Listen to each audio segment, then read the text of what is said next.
Olá, que bom ter a sua companhia em mais um Direito Direto. Olá a todos, esse é o nosso espaço para descomplicar o direito, né? Trazendo temas jurídicos de um jeito, assim, bem direto, claro e acessível. Exatamente. E ó, como sempre, antes da gente começar o papo de hoje, aquele convite rápido. Segue o Direito Direto aí na sua plataforma de áudio preferida, Spotify, Deezer, onde você estiver ouvindo a gente. Aham. E se o nosso trabalho tá te ajudando aí nos estudos ou só matando a curiosidade mesmo, que tal deixar uma avaliação de 5 estrelas? Ajuda demais a gente a alcançar mais pessoas. E claro, né, compartilha com os amigos, colegas, especialmente a galera concurseira, que a gente sabe que curte um conteúdo direto ao ponto. Isso. Não esquece também do nosso perfil lá no Instagram. É mais um lugar para a gente trocar uma ideia. E pode ouvir a gente, sei lá, no trânsito, lavando a louça, na academia. O conteúdo é denso, a gente sabe, mas a ideia é entregar de forma leve, sabe? Informativa. Vale lembrar que essas nossas conversas aqui, elas são baseadas em materiais de estudo, né? Cadernos, livros, aulas que a gente compila. A ideia é acompanhar juntos essa evolução dos estudos. Então comentem nos episódios, participem. Boa! E uma última dica para quem está maratonando os episódios. Que tal criar umas playlists por matéria? Tipo direito penal, constitucional? Acho que facilita bastante na hora de revisar. Bom, chega de recado, né? Vamos ao que interessa hoje. Vamos sim. Hoje o tema é, assim, central no direito penal, né? E tá sempre aí na mídia, nas discussões, crimes contra a vida. Certo. Quando a gente fala em crimes contra a vida no Código Penal, o que exatamente está sendo protegido? Qual é o bem jurídico principal aqui? Olha, o nome já entrega, né? A gente está falando da proteção da vida humana. É considerado o bem jurídico mais importante que o direito penal protege. O Código Penal dedica um capítulo inteirinho para isso, lá na parte especial, sabe? São os artigos 121 a 128. Entendi. E um ponto fundamental que vem lá da Constituição Federal é que os crimes dolosos contra a vida, ou seja, aqueles com intenção, né? Seja o crime consumado ou só a tentativa, esses vão para o tribunal do júri. É uma garantia do artigo 5º da Constituição. Importante isso, o júri. E quais são, então, os crimes listados nesse capítulo, para a gente ter uma visão geral? Basicamente, a gente pode agrupar em 4 grandes tipos, tá? Primeiro, o homicídio, que está lá no artigo 121, é talvez o mais conhecido. Depois tem o induzimento, instigação ou auxílio a suicídio ou a automutilação, que é o 122. Esse teve umas mudanças recentes bem importantes. Ah, legal saber. Aí vem o infanticídio, no 123, que é uma figura bem específica. E, por fim, o aborto, que está espalhado ali entre os artigos 124 e 128. A nossa ideia hoje é, então, passar pelos pontos principais de cada um deles. Ótimo, perfeito. Vamos começar, então, pelo homicídio 121. É o que mais aparece, né? Nas notícias, pelo menos. O que define esse crime na sua forma mais básica? A definição do código é bem simples: matar alguém. Tecnicamente falando, ele é um crime comum, ou seja, qualquer um pode cometer, né? É material, porque precisa do resultado morte para acontecer. Certo. É um crime de dano, porque ele lesiona mesmo a vida. E ele é instantâneo de efeitos permanentes. Quer dizer, acontece num momento específico, mas o resultado, a perda da vida, é para sempre. E quando que a lei considera que a pessoa morreu mesmo para fins penais? Tem um marco? Tem sim. A base aqui é a lei de transplantes, viu? A lei 9.434 de 97. Ela que estabeleceu a morte encefálica como critério. Morte encefálica. Isso é a parada total e irreversível das funções do cérebro. E a prova de que isso aconteceu, que a gente chama de materialidade do crime, normalmente vem pelo exame necroscópico, o exame do corpo. Entendi. E se a pessoa tenta matar, mas não consegue? A vítima sobrevive. Aí a gente tem a tentativa de homicídio. A doutrina até diferencia, sabe? Tentativa branca quando a vítima nem é atingida e a vermelha quando ela é ferida, mas sobrevive. A punição é a mesma pena do crime que deu certo, só que diminuída. Uma dúvida que sempre surge e gera muita polêmica é o tal do dolo eventual. Aquela história de, ele não queria matar, mas assumiu o risco. Como isso funciona no homicídio? Principalmente naqueles casos de trânsito, né? Motorista bêbado. Pois é, o dolo eventual é exatamente isso aí que você falou. O agente, ele não quer diretamente matar, mas ele prevê que a morte pode acontecer, sabe? Ele pensa, bom, pode ser que morra alguém, mas ele aceita esse risco e continua agindo. É um ponto super delicado, né? Especialmente nesses crimes de trânsito que você mencionou, com álcool, velocidade altíssima. Aham. A jurisprudência, quer dizer, o que os tribunais superiores como o STJ vêm decidindo, é mais ou menos assim. Só o fato de estar bêbado não quer dizer automaticamente que foi dolo eventual. Tem que olhar o caso todo. O contexto, né? Exato. A velocidade era muito alta, estava fazendo manobra perigosa, era um racha. São essas coisas que mostram se a pessoa realmente assumiu o risco de matar, ou se foi só uma imprudência, uma falta de cuidado, que aí seria culpa, né? Uma linha bem fininha, e a análise é sempre caso a caso. Faz todo sentido essa análise mais detalhada. Mas o homicídio não é uma coisa só, né? Tem umas formas que a lei trata diferente.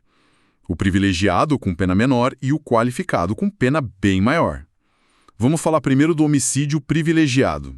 O parágrafo 1º do 121. Isso, perfeito. O privilégio, ele reduz a pena. E ele acontece em 3 situações bem específicas, que têm a ver com o motivo do crime ou o estado emocional da pessoa. Primeira, motivo de relevante valor social. É um interesse da coletividade. O exemplo clássico, embora raro hoje, é matar um traidor da pátria numa guerra. Bem específico. Segunda, relevante valor moral. Aqui é um interesse individual, mas que a sociedade vê com certa nobreza, digamos assim. O exemplo mais discutido é a eutanásia.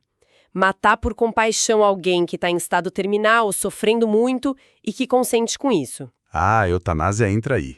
E essa questão do consentimento é chave. Sim, a eutanásia ativa, quando alguém age para causar a morte por piedade, pode sim ser vista como homicídio privilegiado por relevante valor moral. O consentimento da vítima, claro, se ela puder dar, é muito importante para essa análise.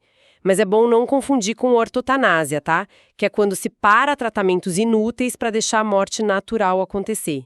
Isso não é crime. Certo, boa distinção. E a terceira hipótese do privilégio, a do homicídio emocional. O que quer dizer agir sob domínio da emoção? Essa é a mais comum de aparecer, hein? Precisa de 3 coisas juntas. Olha só. Primeiro, a emoção tem que ser violenta e dominar a pessoa. Não só influenciar um pouco. Segundo, essa emoção tem que ser causada por uma provocação injusta da vítima. Terceiro, a reação, o homicídio, tem que ser logo em seguida, sem tempo para a pessoa esfriar a cabeça, pensar melhor. Entendi, tem que ser tudo muito rápido. Exato. A emoção por si só não livra ninguém do crime, né? Mas nessas condições ela pode privilegiar. E um ponto importante que a doutrina fala, o privilégio não é só um desconto na pena lá no final. Ele é uma característica do crime mesmo, que já nasce com uma previsão de pena menor. E outra coisa crucial, homicídio privilegiado não é crime hediondo. Ok. Agora, do outro lado da moeda, o homicídio qualificado, o parágrafo 2º. Aí a coisa fica mais séria, né? A pena é bem mais alta. Bem mais alta. A pena base já pula para 12 a 30 anos de reclusão. E o ponto fundamental, homicídio qualificado é crime hediondo. Está lá na Lei 8.072/90. Ser hediondo traz um monte de consequências mais pesadas na hora de cumprir a pena, sabe? Para progredir de regime demora mais, por exemplo. A doutrina costuma dividir as qualificadoras em 2 tipos. As subjetivas, que olham para o motivo do crime, e as objetivas, que olham para o jeito como o crime foi feito. E pode acontecer de um homicídio se as duas coisas, privilegiado e qualificado ao mesmo tempo? Parece estranho. Pode sim. É o que chamam de homicídio híbrido. A jurisprudência, os tribunais já aceitam isso pacificamente. Pode ter um privilégio, que é sempre subjetivo, né, ligado ao motivo ou à emoção, junto com uma qualificadora objetiva, ligada ao meio ou modo de execução. Ah, então tem que ser uma qualificadora objetiva. Isso, exemplo clássico que dão. A mãe que mata o estuprador da filha, isso seria relevante valor moral, um privilégio subjetivo, usando veneno, que é um meio insidioso, uma qualificadora objetiva. E um detalhe importantíssimo: nesse caso híbrido, o crime não é considerado hediondo por causa do privilégio. Interessante isso. E quais são as qualificadoras mais comuns que a gente vê nesse parágrafo 2º? Não precisa aí estar todas, mas talvez as categorias. Boa ideia, vamos agrupar. Tem as qualificadoras ligadas ao motivo do crime. Por exemplo, o motivo torpe. Aquele motivo nojento, repugnante, sabe? Tipo, matar por dinheiro. É o chamado homicídio mercenário. Ou por puro preconceito. Ou então o motivo fútil. Aquele motivo besta, desproporcional. Tipo, matar por causa de uma briguinha de bar, uma dívida pequena. Essas duas são subjetivas. Certo. Aliás, sobre o motivo fútil, tem até uma briga na jurisprudência do STJ se ele combina ou não com o dolo eventual, sabe? Uma turma acha que não combina, outra acha que pode combinar dependendo do caso. É uma discussão técnica mais interessante. Depois tem as qualificadoras ligadas aos meios ou modos de execução. São jeitos de matar que ou dificultam a defesa da vítima ou causam um sofrimento extra, desnecessário, tipo usar veneno, fogo, explosivo, asfixia, tortura, a tortura como meio para matar, não o crime de tortura separado, tá? Entendi a diferença. Ou qualquer outro meio cruel, ou que coloque um monte de gente em perigo, perigo comum. E também entra aqui o uso de recurso que dificulta ou impede a defesa da vítima. Traição, emboscada, se fazer de amigo para atacar. A famosa surpresa. Essas são objetivas. Ok, motivo, meio modo. Que mais? Tem também a qualificadora por conexão com outros crimes. É quando se mata para garantir que outro crime aconteça, ou para esconder outro crime, ou para garantir a impunidade ou a vantagem de outro crime. E por último, tem umas qualificadoras mais específicas, ligadas à vítima ou a circunstâncias especiais. Ah, tipo feminicídio. Exatamente, o feminicídio, que a gente já vai detalhar, o homicídio contra autoridades ou agentes de segurança policiais, bombeiros, guardas, agentes penitenciários quando estão trabalhando ou por causa da função deles, e isso vale também para os parentes próximos deles. Nossa, inclui os parentes também. Sim, cônjuge, companheiro e parente até 3º grau. Tem também a qualificadora por usar arma de fogo de uso restrito ou proibido, que veio com o pacote anticrime, e a qualificadora por matar menor de 14 anos, que veio com a Lei Henri Borel. Essa última também é hedionda e tem umas causas de aumento de pena próprias. Ufa! Realmente, o homicídio doloso é cheio de detalhes. Mas e o homicídio culposo? Aquele do parágrafo 3º, quando não tem intenção. Isso, aqui a história é outra. Não tem intenção de matar, dolo direto, e nem aquela de assumir o risco, dolo eventual. A morte acontece por uma falha no dever de cuidado. Pode ser negligência, quando a pessoa deixa de fazer algo que devia, imprudência, quando faz algo de forma descuidada, ou imperícia, falta de habilidade técnica para fazer algo. E a pena? A base legislativa traz uma pena bem mais leve, né? Detenção de 1 a 3 anos. E pontos importantes: crime culposo não vai a júri, é julgado por juiz comum, e não existe tentativa de crime culposo, né? Ninguém tenta ser negligente sem querer. Faz sentido. E tem algo que pode aumentar essa pena na culpa? Ou até perdoar a pessoa? Tem sim. O parágrafo 4º aumenta a pena se o agente não presta socorro à vítima, se foge para não ser preso ou se o crime acontece porque ele não seguiu uma regra técnica da profissão dele. E o parágrafo 5º traz o perdão judicial. Perdão judicial? Como assim? O juiz pode deixar de aplicar a pena se as consequências do próprio crime atingiram o agente de uma forma tão pesada, tão grave, que a punição do Estado nem faria mais sentido, sabe? A jurisprudência do STJ costuma aplicar isso mais em casos onde tem um laço afetivo muito forte entre quem cometeu o crime e a vítima, tipo um pai que atropela o filho sem querer. É uma situação trágica por si só. Nossa, imagino. E outra coisa, como a pena mínima é baixa e não tem violência intencional, o homicídio culposo pode, em tese, se encaixar nos requisitos do Acordo de Não Persecução Penal, o ANPP. Aquele acordo que o Ministério Público pode propor, em alguns casos, previsto lá no Código de Processo Penal. Interessante. Mencionamos antes o feminicídio como qualificadora. Poderia explicar um pouco melhor o que caracteriza ele? É um assunto tão presente, tão importante? Sem dúvida. O feminicídio está lá no artigo 121, parágrafo 2º, inciso 6, ele entrou na lei em 2015. Ele qualifica o homicídio quando ele é cometido contra a mulher por razões da condição de sexo feminino. E o que são essas razões da condição de sexo feminino? O parágrafo 2º-A explica direitinho. São duas situações. Ou envolve violência doméstica e familiar, seguindo o que diz a Lei Maria da Penha, ou acontece por menosprezo ou discriminação à condição de mulher. A vítima tem que ser mulher, claro. E mulher trans entra? Ótima pergunta. E a jurisprudência do STJ já bateu o martelo sobre isso. Sim, mulheres transexuais que se identificam com o gênero feminino podem ser vítimas de feminicídio, mesmo que não tenham feito cirurgia ou mudado o nome no registro civil. O que vale é a identidade de gênero da vítima. Entendi. Critério importante. E o feminicídio é crime hediondo? Tá. Além disso, tem umas causas de aumento de pena específicas para ele. Lá no parágrafo 7º, a pena aumenta se o crime for cometido durante a gravidez ou nos 3 meses depois do parto, se for contra menor de 14 anos, maior de 60, ou pessoa com deficiência ou doença que cause vulnerabilidade, se for na frente de filho ou pai da vítima, presença física ou até virtual, ou se o cara descumprir uma medida protetiva que a mulher tinha contra ele. Nossa, essa do descumprimento da medida. Pois é. E sobre essa última, tem até um debate na jurisprudência sobre o chamado bis in idem. Quer dizer, se o cara pode ser punido 2 vezes pela mesma coisa. Responder pelo feminicídio com a pena aumentada por descumprir a medida e também responder pelo crime separado de descumprir medida protetiva, que está lá no artigo 24A da Lei Maria da Penha.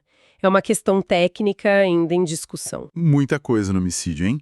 Saindo dele, vamos para o artigo 122. Induzimento, instigação ou auxílio a suicídio ou a automutilação. Você falou que teve mudança recente aí, né? Mudança bem grande, assim. Veio com a Lei 13.968 de 2019.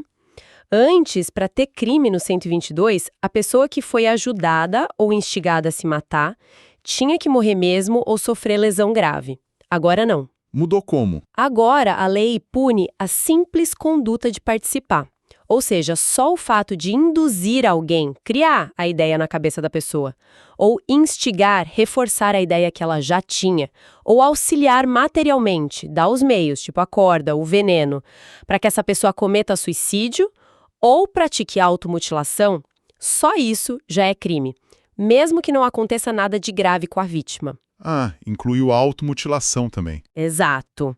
Foi uma resposta importante para lidar com aqueles desafios de jogos perigosos na internet e também para a questão da automutilação, que infelizmente é uma realidade, especialmente entre jovens. A simples participação já tem uma pena, de 6 meses a 2 anos.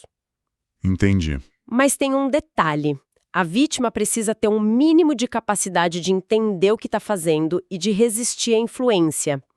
Se for alguém totalmente incapaz, tipo uma criança muito pequena ou alguém com deficiência mental severa, quem leva essa pessoa a se matar ou se cortar pode responder por homicídio ou por lesão corporal, dependendo do caso. Faz sentido. E o artigo 122 ainda tem as formas qualificadas, com penas maiores, se da participação resultar lesão grave ou gravíssima ou a morte da vítima. E também tem causas de aumento de pena, se o motivo de quem ajudou foi egoísta, torpe ou fútil, se a vítima era vulnerável por algum motivo, idade, doença, se o crime foi feito pela internet, redes sociais, etc., ou se o agente era líder ou coordenador de algum grupo ou comunidade virtual que incentivava essas práticas. Essa atualização foi bem importante para pegar essas novas realidades virtuais. E aquelas situações tipo roleta russa ou pacto de morte, onde mais de uma pessoa participa e uma acaba morrendo. Como fica quem sobrevive? Quem sobrevive pode sim responder pelo artigo 122. Depende do caso, né? Se um induziu o outro a entrar no pacto ou se um ajudou o outro a participar da roleta russa, quem ficou vivo pode ser responsabilizado pela participação na morte do que morreu. Entendi. Agora vamos para o infanticídio, artigo 123. Esse nome já soa bem específico. O que ele é? É um tipo penal muito particular mesmo. Primeiro, é um crime próprio, ou seja, só uma pessoa específica pode cometer. A mãe. E ela comete contra o próprio filho durante o parto ou logo após o parto. Mas tem um elemento fundamental. Qual? A mãe tem que estar sob a influência do estado puerperal. Esse é o X da questão. A pena é bem mais branda que a do homicídio comum. Estado puerperal. O que é isso exatamente? Precisa de exame médico para provar? Então, o estado puerperal é aquele turbilhão de alterações físicas e principalmente psíquicas que acontecem com a mulher logo depois do parto. É uma coisa muito intensa. A visão que predomina na doutrina é que não precisa de perícia específica para provar que ele existe, porque ele é meio que uma consequência natural do parto. Mas, claro, precisa ficar demonstrado no processo que esse estado influenciou a mãe a cometer o crime. Ah, entendi. Não é que ela fica louca e inimputável. Não, não é inimputabilidade. É um estado que altera a condição psíquica dela naquele momento específico. E o tempo também é crucial. Tem que ser durante o parto ou logo após. Esse logo após não tem um prazo exato na lei. A jurisprudência analisa caso a caso, mas é um período curto ali depois do nascimento. E tem infanticídio culposo, se a mãe mata sem querer por causa desse estado. Não, o infanticídio só existe na forma dolosa, com intenção direta ou eventual. Se a mãe, mesmo sob influência do estado puerperal, mata o filho por negligência, a maioria entende que ela responde por homicídio culposo com a pena menor da culpa. Certo. E se outra pessoa ajuda a mãe a matar o bebê, sabendo que ela está nesse estado puerperal? Boa pergunta. Como o estado puerperal é uma condição pessoal da mãe, mas é elementar do crime de infanticídio, ele se comunica aos coautores ou partícipes, ou seja, quem ajuda a mãe sabendo da condição dela, responde por infanticídio também junto com ela. É o que diz o artigo 30 do Código Penal sobre circunstâncias pessoais. Interessante essa comunicação. Bom, para fechar nosso giro pelos crimes contra a vida, chegamos no aborto. Artigos 124 a 128. Sempre um tema delicado, né? Cheio de debates. Como que o Código Penal trata o aborto? Juridicamente falando, o aborto é a interrupção da gravidez que causa a morte do produto da concepção, seja o embrião ou o feto. A visão dominante é que a proteção da vida pelo direito penal começa já na concepção. E um ponto importante, a gente só fala em aborto antes de começar o trabalho de parto, tá? Se a morte acontece depois que o parto já começou, aí pode ser homicídio ou infanticídio, como a gente viu. Ok. E quais são os tipos de aborto criminoso que o Código prevê? São basicamente 3 situações criminosas. Primeiro, no artigo 124, tem o autoaborto, quando a própria gestante provoca o aborto em si mesma. E também quando ela consente que outra pessoa a provoque. Aqui tem uma curiosidade que a doutrina aponta. Normalmente, quem participa do crime responde pelo mesmo crime. Mas aqui não. A gestante responde pelo 124 e o terceiro que ajudou com o consentimento dela responde por outro crime, o do artigo 126. É uma exceção. Diferente mesmo. Depois, no artigo 125, tem o aborto provocado por outra pessoa sem o consentimento da gestante. Esse é o mais grave, a pena é maior. Claro. E no artigo 126, tem o aborto provocado por terceiro, mas com o consentimento da gestante. A pena é menor que a do 125. E ainda tem o artigo 127, que aumenta a pena desses dois últimos, o 125 e o 126, se, por causa do aborto, a gestante sofre uma lesão corporal grave ou acaba morrendo. Entendi as formas criminosas. Mas a gente sabe que existem situações em que o aborto é permitido no Brasil, né? O chamado aborto legal. Exatamente. O artigo 128 do próprio Código Penal traz 2 hipóteses em que o aborto não é crime. São causas que excluem a ilicitude, tiram a parte errada do ato. A primeira é o chamado aborto necessário ou terapêutico. É quando não tem outro jeito de salvar a vida da gestante. Precisa ser feito por médico. Certo, para salvar a vida dela. E a segunda? A segunda é o aborto sentimental ou humanitário, quando a gravidez foi resultado de um estupro. Nesse caso, precisa do consentimento da gestante ou do representante legal dela, se ela for incapaz, e também tem que ser feito por médico. Um ponto importante aqui. A prática e a maior parte da doutrina entendem que não precisa esperar uma autorização do juiz, nem que o estuprador seja condenado. Basta o consentimento da mulher e que existam indícios da violência, como um boletim de ocorrência, por exemplo. Ok, não precisa de autorização judicial prévia nesses dois casos do artigo 128. E aquela situação do feto anencéfalo, que não tem cérebro, não sobreviveria fora do útero. Ah, essa foi decidida pelo Supremo Tribunal Federal, o STF, numa ação chamada ADPF 54. Foi uma decisão super importante. O STF entendeu que interromper a gravidez de um feto anencéfalo, depois que um médico diagnosticou essa condição e a inviabilidade de vida fora do útero, não é crime. Não é crime? Como assim? Não é nem aborto legal. O STF considerou que essa conduta é atípica, ou seja, ela nem se encaixa na definição de crime de aborto. Porque, segundo o Supremo, ali não haveria vida extrauterina viável para proteger. Então, não é nem que seja permitido, é que nem é crime para começo de conversa. Precisa do diagnóstico médico confirmando a anencefalia e a inviabilidade e também não precisa de autorização do juiz. E essa decisão do STF vale para todo mundo, tem efeito vinculante. Entendi. Atípico. Lembro também de ter ouvido falar de uma decisão do STF que, na época, pareceu liberar o aborto nos primeiros meses de gravidez. Isso causou uma confusão danada. Como ficou essa história? Esse ponto é crucial mesmo e causa muita confusão. O que aconteceu foi o seguinte. Em 2016, a primeira turma do STF, julgando um caso específico, um habeas corpus, o HC 124.306-RJ, entendeu que interromper voluntariamente a gravidez no primeiro trimestre não seria crime. Os ministros da turma usaram argumentos como a autonomia da mulher, o fato de o feto ainda estar em estágio inicial de desenvolvimento. Certo. Mas isso valeu para todo mundo? Mudou a lei? Não. E esse é o ponto fundamental que precisa ficar claro. Aquela decisão foi só para aquele caso específico que eles estavam julgando. Ela não tem efeito vinculante, não obriga outros juízes, nem mudou a lei para todo o Brasil. Então, tirando as hipóteses que a gente falou, risco de vida para gestante, artigo 128-I, gravidez por estupro, artigo 128-I, e feto anencéfalo, ADPF 54. Qualquer outro aborto provocado continua sendo crime no Brasil, não importa se é no primeiro, segundo ou terceiro trimestre. A lei não mudou nesse sentido. Perfeito. Ótimo esclarecimento, porque essa dúvida sempre volta, né? Então, olha, passamos por bastante coisa.